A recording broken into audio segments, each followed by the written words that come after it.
L'ADN du parc Vulcania, c'est d'apprendre en s'amusant. Et avec l'attraction Namazu, donc on va parler des phénomènes naturels terrestres, les séismes et les tremblements de terre.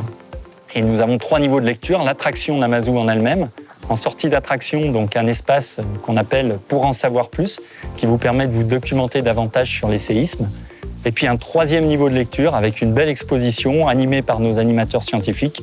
Donc en tout, c'est plus de 30 minutes d'expérience sur la thématique des séismes pour éveiller la curiosité des visiteurs du parc. Là, ce qu'on aborde à Vulcania, c'est les séismes de grande ampleur, et ce qui motive d'avoir fait l'animation Namazu.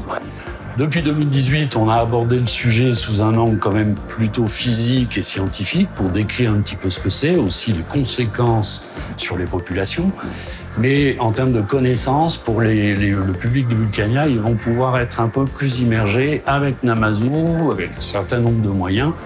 Et ça va permettre d'amorcer le sujet avec les visiteurs pour ensuite les accompagner, éventuellement avec des animations aussi, dans l'exposition.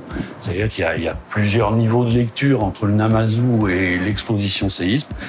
Le tout est de faire une expérience qui est quand même assez nouvelle, aller du fun au plus sérieux, sans déborder sur un sujet compliqué.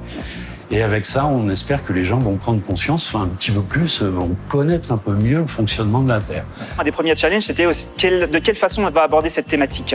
On ne voulait pas tomber dans quelque chose de catastrophique, on ne voulait pas aborder le thème d'une façon qui n'aurait pas été juste par rapport à Vulcania.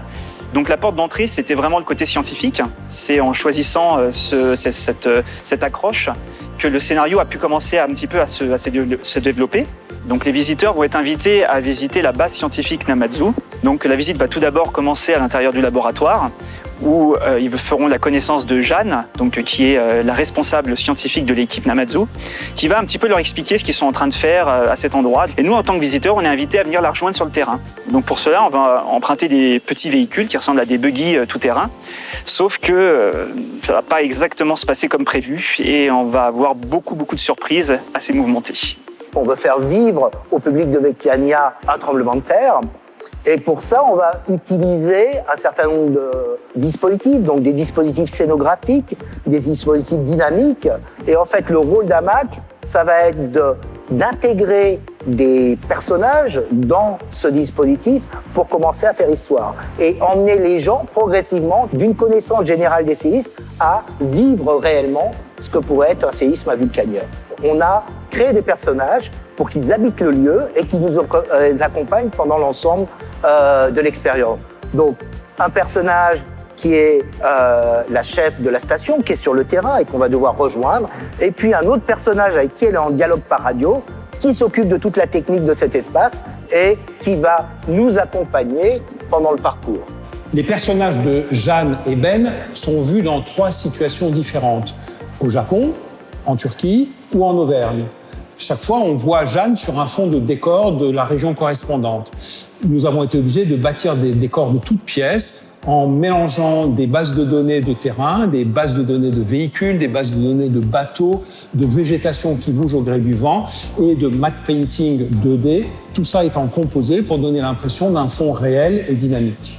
Donc nous avons pris une photo qui représentait assez bien l'environnement souhaité avec un port et nous l'avons agrémenté. Donc là, pour le coup, nous avons rajouté le mannequin, premier plan, les arbres, le ciel, pour essayer d'avoir l'environnement adéquat.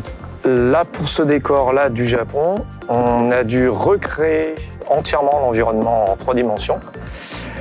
Cela va du dernier plan, on voit ici, jusqu'aux avant-plans. Donc on a tout recréé, notamment des éléments qui vont peut-être être détruits lors du séisme. Et puis ça va nous permettre de faire un petit peu bouger la végétation, l'eau. Action! Ah, enfin, ça marche. Bienvenue sur notre base de Bursa, en Turquie. Je suis Jeanne, la responsable scientifique de cette mission. C'est moi que vous allez rejoindre sur le terrain, sur une zone fragilisée où nous avons densifié notre réseau de capteurs sismiques. Les capteurs que nous avons posés détectent les différentes ondes émises lors d'un séisme. Ça va dans la salle? Mon équipe technique a préparé vos véhicules. La porte s'ouvrira dans quelques instants. Rejoignez-nous sur le quai, on vous attend pour embarquer.